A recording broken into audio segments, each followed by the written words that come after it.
Sir, bongkar kamar rahasia lagi dong, jalan sunyi. Ane mau membahas mekanisme cara kerja amalan, apa yang pernah kita baca di sini. Nah, mungkin antum pernah mengamalkan sesuatu bacaan atau sholawat, pernah nggak kira-kira? Pernah. Nah, sifat orang awam itu kebanyakan minta bukti. Maka dalam Islam itu diterangkan fadilah atau keutamaan baca ini apa. Nah, kenapa ada bahasa fadilah? Supaya orang ada ketertarikan untuk membaca amalan tersebut. Nah, mungkin guru-guru kita juga sering memberikan baca amalan ini sekian kali supaya mendatangkan rezeki, jodoh, sembuh dari penyakit dan macam-macam. Nah, itu sebenarnya guru itu memberikan sugesti kepada kita agar kita mau mengamalkan zikir ataupun wirid tersebut dan menjadi alat zikir kita kepada Allah Subhanahu wa taala. Jadi selain zikir tersebut, guru kita mensugesti pikiran kita. Akhirnya orang itu yakin membacanya. Misalnya antum datang kepada saya, baca ini insya Allah terkabul semua hajat.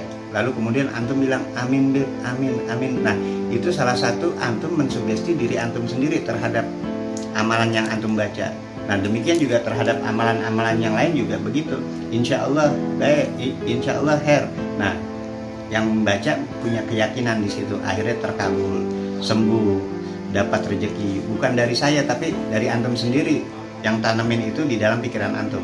Nah, kalau bicara fadilah, semua wirid itu fadilah. Yang penting sugesti kita baik pada Allah Subhanahu wa taala akan terkabul. Karena ketika kita membacanya, kita itu dekat sama Allah. Jadi semua amalan itu memudahkan buat kita untuk bersama Allah.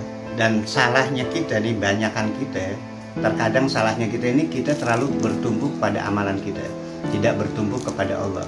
Ada orang yang membaca amalan ini terkabul semua hajatnya, giliran kita membaca amalan ini tidak terkabul hajat kita. Nah, yang satu bertumpu kepada Allah, dia baca amalan tersebut. Yang satu bertumpu kepada amalannya, akhirnya tidak terkabul.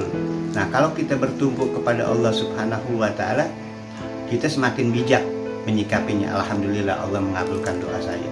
Dan ketika kita belum dikabulkan juga, kita berkata alhamdulillah, mungkin belum waktunya Allah mengabulkan hajat saya. Bukan amalannya yang disalahin ataupun bukan gurunya yang disalahin.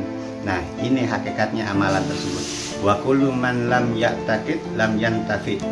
Setiap orang yang tidak mempunyai keyakinan yang kuat, maka tidak akan memperoleh manfaat. Jadi kalau melakukan apapun sesuatu harus mempunyai keyakinan yang kuat. Yakin saya membaca amalan ini